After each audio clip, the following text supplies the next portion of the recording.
Exactly. For a moment, many believed we were entering a multipolar world, that the euro could rival the dollar as a global reserve currency. Then came the 2010s, and things got turbulent again. Yes, the European debt crisis hit hard. Countries like Greece, Spain, and Italy struggled with massive debt and austerity.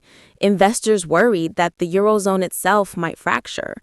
The euro lost value, falling to around $1.05 at points. That's when Mario Draghi, then president of the European Central Bank, delivered his famous line, "We will do whatever it takes to preserve the euro." Those words, backed by large-scale bond buying, restored confidence, but they also showed how dependent the euro was on political unity among very different nations. Meanwhile, the U.S. recovered faster from the 2008 financial crisis, right? Correct. The Federal Reserve raised interest rates sooner than the ECB.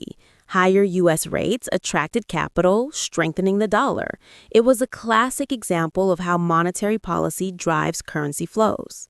Let's pause on that.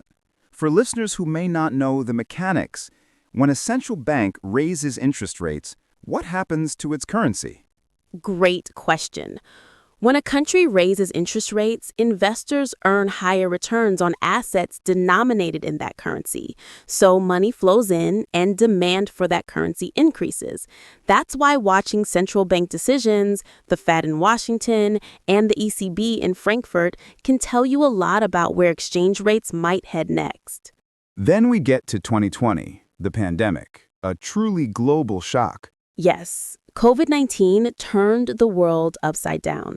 Both the Fed and the ECB unleashed record-breaking stimulus programs to prevent collapse. Initially, the euro gained ground, reaching about 1.23 in 2021. But as inflation surged, the story flipped. The U.S. moved fast, hiking rates aggressively. Europe, however, faced a double crisis: rising prices and energy dependency after Russia invaded Ukraine.